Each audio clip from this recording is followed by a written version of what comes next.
Radhe Radhe Govinda Govinda Radhe Radhe Radhe Govinda Govinda Radhe. 45, Gurudev. Oh, Mugdangi,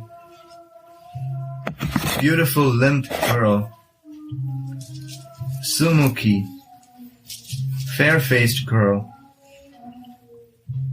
when will this maidservant sit close by you and lovingly hand you the paraphernalia when you offer formal oblations to the sun god, sitting on an altar made of sunstones, surrounded by your friends. Oh, Mugdangi, beautiful limbed girl, Sumukhi, fair-faced girl, when will this maidservant sit close by you and lovingly hand you the paraphernalia when you offer formal oblations to the sun god, sitting on an altar made of sunstones and surrounded by your friends. Notes: in his transcendental visions, Sri Raghunath Das relishes the flavors of ornamenting Swamini, and when this vision disappears, he prays for devotional service. For the benefit of the devotees in Raganuga Bhakti, he has revealed the expertise of these ornamenting services through his prayers. The neophyte should not serve as he likes. He should serve according to Sri Radharani's wish, following in the footsteps of those who understand what is on her mind. Sri Narottam Das Thakur has described it like this in his Prema Bhakti Chandrika. Mahajanera e pata, tate hobo anurata, purva para khoriya vichar. Be dedicated to the path outlined by the Mahajans and consider their teachings in past and present.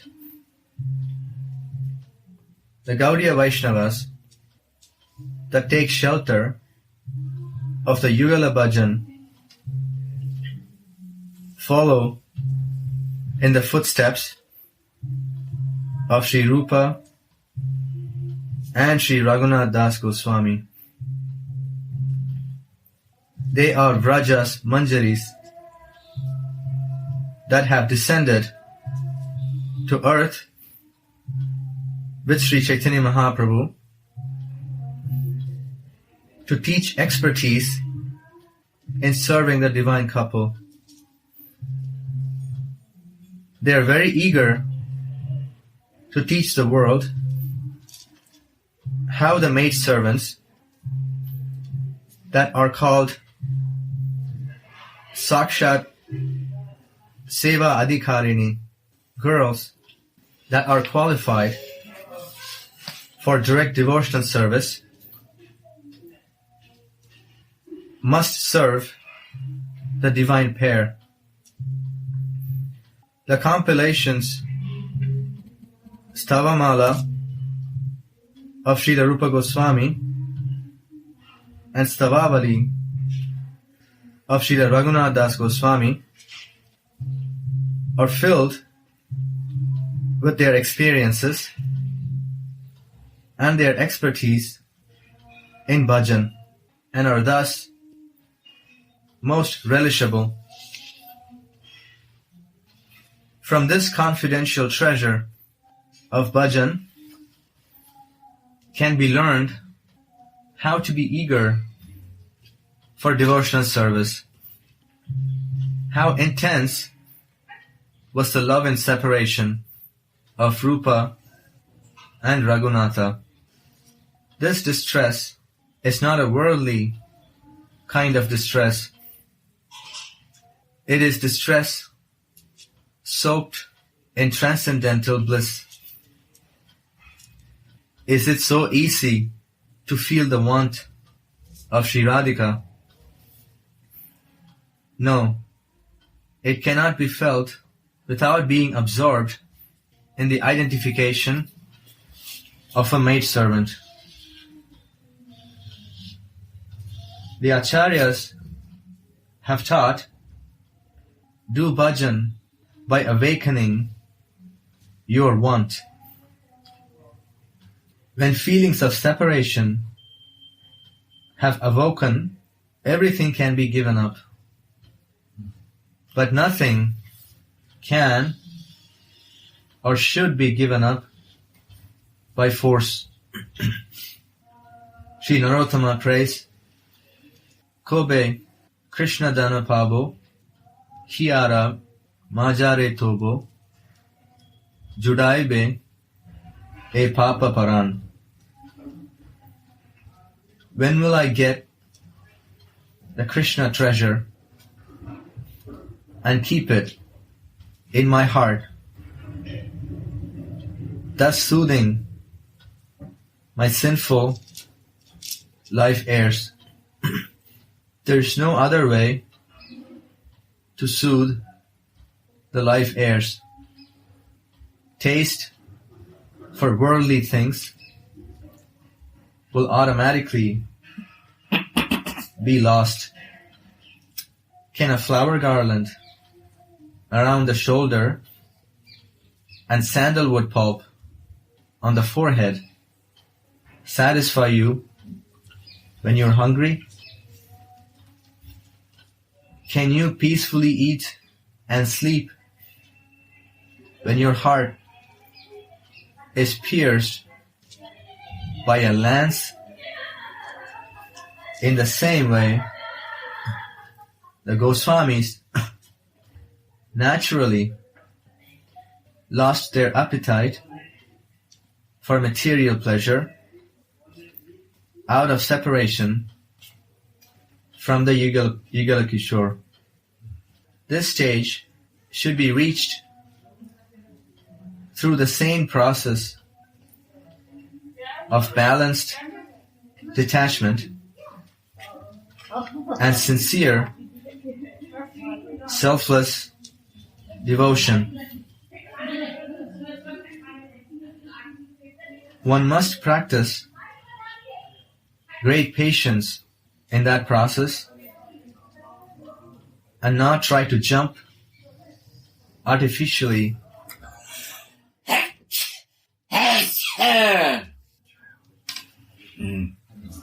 One must practice great patience in that process and not try to jump artificially to such soaring heights. When I attain Radha Mohan's lotus feet, all contamination will go away from my mind and all anxiety will go far away. Until now, I could not recognize myself as Sri Radhika's maidservant. This is a worship of love, and all love accepts defeat by the love of Radharani's maidservants. Srimati is called Sumukhi, fair-faced girl, in this text because her face is very beautiful when she looks at her dedicated maidservants after they have satisfied her with their service. The name Mugdangi means that her divine bodily fragrance makes her very enchanting. How wonderful the mood of the Manjaris who worship Sri Radhika is. Sripad Prabodhananda glorifies them as follows. May the worshippers of Sri Radha, whose minds are like bumblebees that are intoxicated by constantly drinking the honey from Radha and Mohan's lotus feet, who always cry great streams of tears, whose bodies are studded with goose pimples out of great ecstatic love for them, and who greatly lament when they are unable to serve their master and mistress for even a moment because they have momentarily fainted of great ecstasy, or because the divine pair have hidden themselves from them in great ecstasy. Be revealed to me. After Swamini has been fully dressed and ornamented, she goes to Mohan's abode, Nandiswara, to cook for Mohan. But first, she will offer oblations to the sun god, her father's worshipable deity, on a platform made of sunstones. She does not desire any material benefit from the sun god, but she simply prays for Mohan's welfare and for a meeting with him without obstacles. Later, in the afternoon, at about 3 p.m., she offers a full, formal worship to the sun god. Since the next verse deals with the afternoon pastimes, this verse can also apply to the afternoon puja. This is described in Govinda Lilamrita. Sri Radhika comes to the town of Suryakunda, about 12 kilometers north of Radhakund, with her girlfriends, while Mohan has come dressed like a priest named Vishvasharma Brahmachari to perform the ceremony. His body, draped in saffron robes, shines with the resultant effulgence of celibacy. Mother Jatila is there. So Mohan says, I am a brahmachari. I don't touch women. Touch this kusha grass while accepting me as your priest. How wonderful is that mantra of acceptance.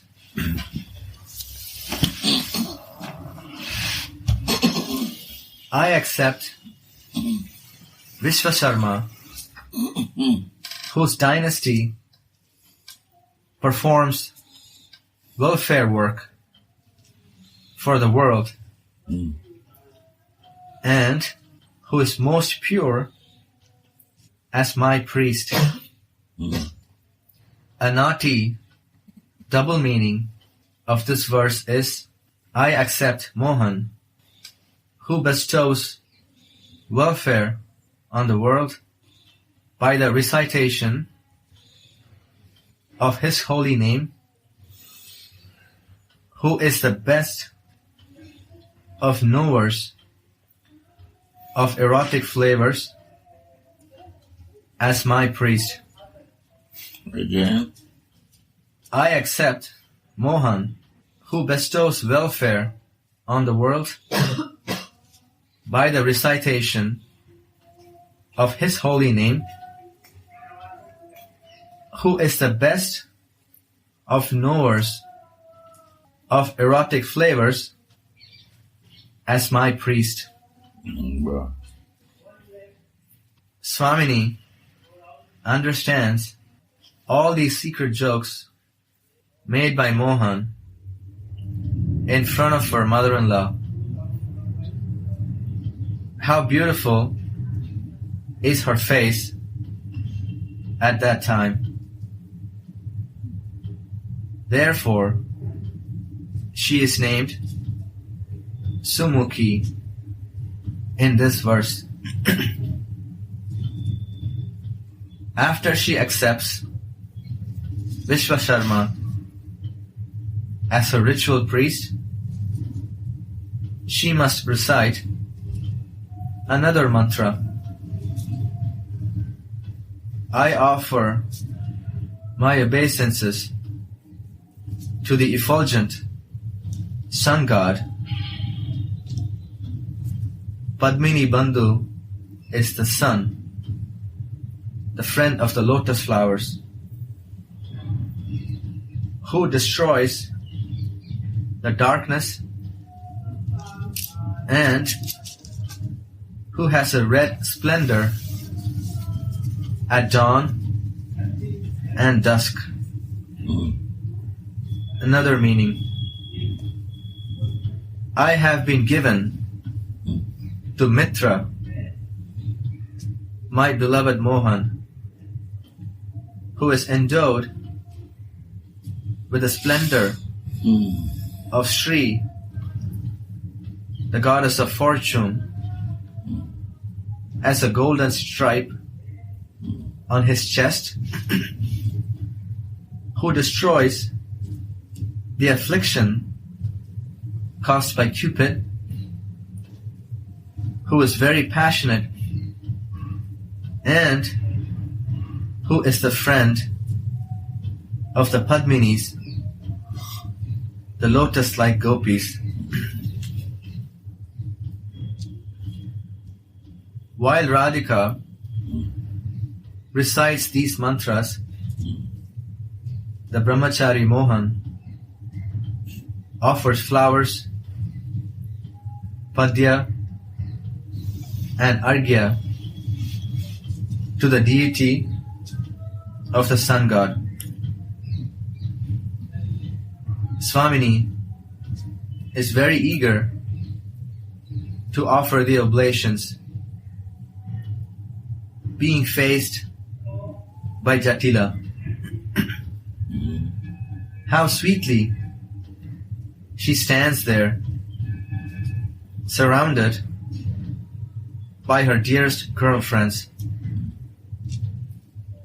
That is why she is named Mugdangi, the girl with the enchanting limbs.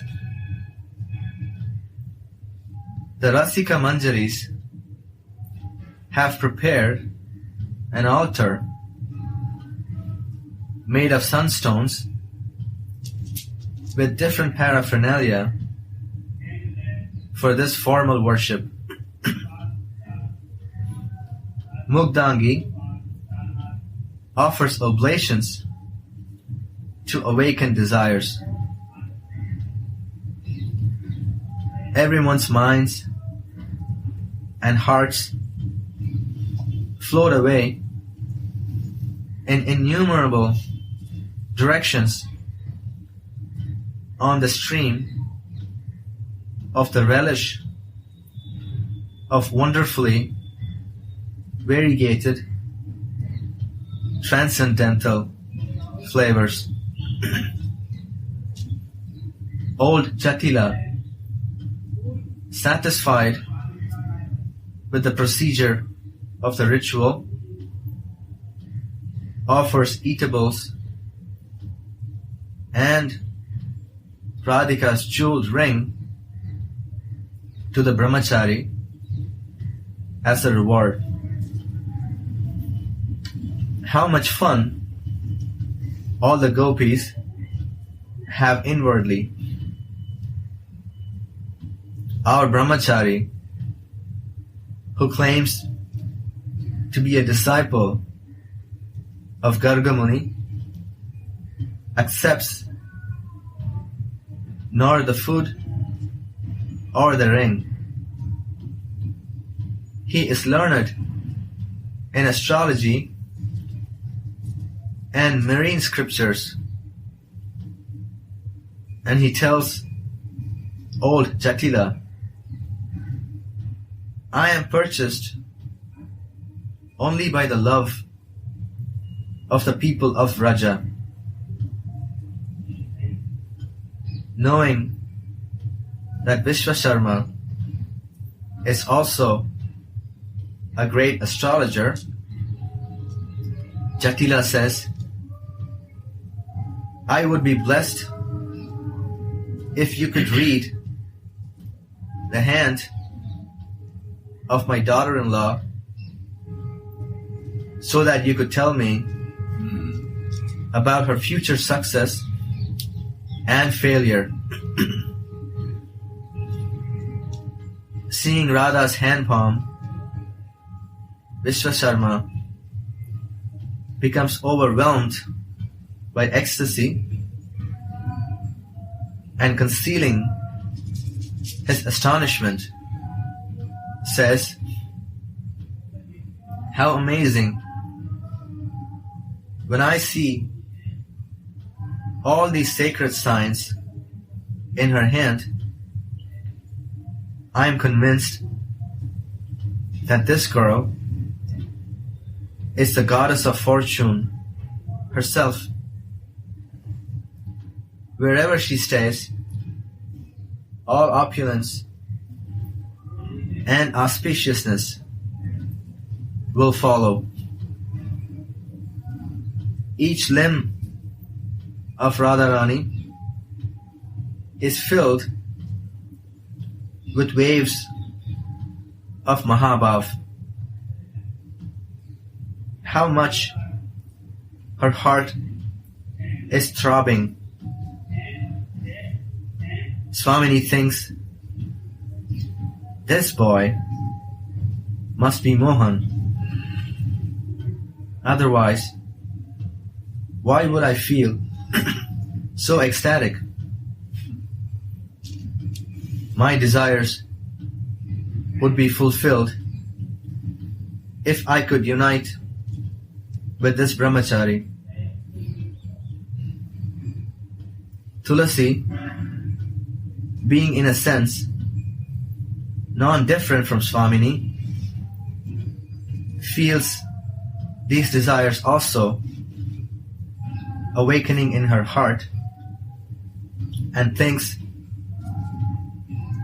it would be great if I could unite my Swamini with this brahmachari.